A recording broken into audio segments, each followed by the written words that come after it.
Oh, hello there. I'm doing this in a new fashion. I've I've grown so out of date with my 2008 computer that iMovie and YouTube are no longer compatible. So I'm recording this direct on YouTube. Hopefully this will work. So hello there, all my adoring 3 fans. I'm about to take you in a deep afternoon journey some poems. Maybe they're not too deep. Anyway, this is for a project that me and the infamous Roger Bell are doing together. I'm writing and reading poems, and he's illustrating and displaying them with gusto. I hope. Anyway, so I'm just going to share these poems for Roger and for the rest of you who might be watching this. I hope you enjoy. This first one is called Leave Me Alone. I'm a hermit who goes out every day on oxybutynin, but no moron. The expeditions are brief in distance and duration. Oxybutynin doesn't work very well. Oxybutynin's a bladder pill, in case you're wondering. My book means I'm not entirely without companionship, but its inability to speak means I am trapped by those who can't stop talking. I should be more patient, and I should be more kind.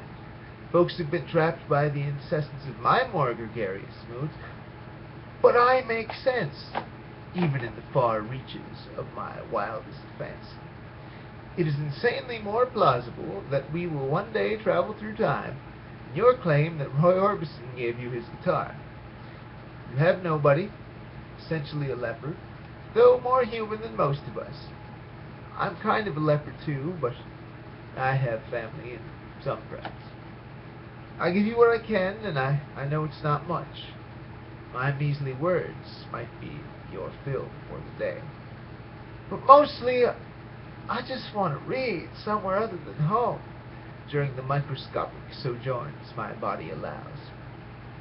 Hermits are not well equipped to deal with others. I'll always give you a polite hello. Most everyone deserves that. But if it seems that's all I can manage, please leave me the fuck alone. And I am far from leaving you the fuck alone, because we got 3 more poems to go here. What karma will I incur for reading this next piece? Karma. If karma was one to coddle, we'd have an easier time of life, but probably wouldn't appreciate it. Perfect morons, wholly ignorant of our fortunes. Some contend the way to stop suffering is to accept our powerlessness against the evil of this world. But surely the monks who voluntarily became torches are not content with wickedness.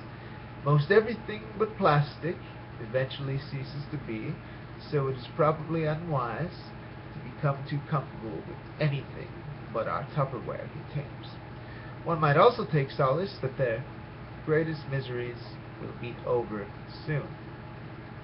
Maybe the brevity of life renders it worthless. Perhaps it is invaluable. I'm only certain that we must gather enough courage to do what is right.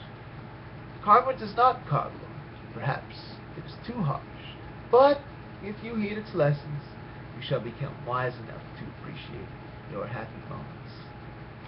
Wonder what kind of images those are conjuring up. A post-apocalyptic garbage dump where we're all sort of breathing in gas masks, or an environmentalist, regeneration, uh, anti-industrial, hippie utopia where everybody runs around naked. But if you ask me, some people should always keep their clothes on. This next one is called Jazz. I don't know how you'd illustrate jazz. Maybe just a John Coltrane song or something. But anyway, I'm a big fan, so this is what I say about jazz. Jazz keeps me company when no one else will. Both sophisticated and street smart, a chameleon apt for any occasion. Sounds best if you're there, but spun on vinyl is great, and YouTube will do in a pinch, 'cause it ain't meant for snobs. I'm no expert, but I've heard most of the heavies. It's too bad heroin seduced so many greats, 'cause they'd have had longer lives, and we'd have had more masterpieces. It ain't meant for no art house. The music of a nation before Elvis Presley shook his hips. Steeped in tradition, but always moving forward. If it gives me a headache, it's gone too far.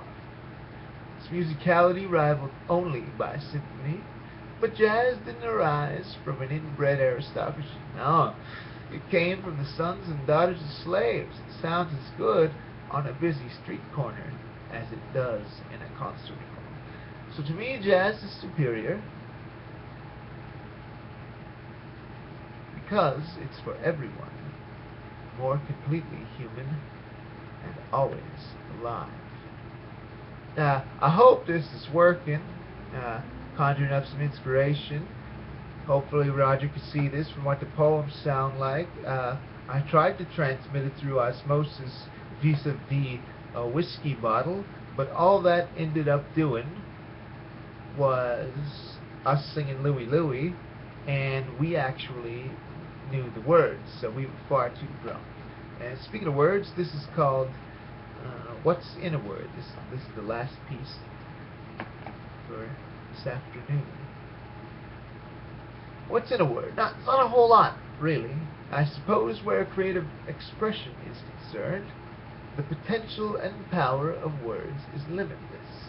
You'd be hard-pressed to convince me that God didn't speak through Dostoevsky or Mahalia Jackson or countless others. But when it comes to the day-to-day dealings betwixt mortals, words leave me rather unsatisfied. At best, good intentions which are never quite fulfilled. I am heartbroken that so much of the activism of today is saturated with political correctness, but void of life-changing magic. You're not supposed to call me a gimp, but you can keep me poor and almost entirely without the bonds of friendship or love. I'd much rather you call me a gimp and grant me a full life. Leave those brackets off of disabled. Give me a fucking kiss. People are terribly concerned with appearances, but I prefer reality. I'd rather the devil show his horns so that I can properly smite him. It's near impossible to conquer an enemy who convinces you he has your best interests at heart. So, the next time you find a phrase offensive, ask yourself how its obliteration would palpably improve anyone's lot. If you reason it would, by all means bulldoze. But if you reason it wouldn't, dance around that waste-of-time claptrap. Search your soul to uncover the marrow of the matter, so that your call for change actually brings one about. Well, all y'all have a great time, and I hope you enjoyed that. If you hated it, I hope I don't know you. Okay, adios.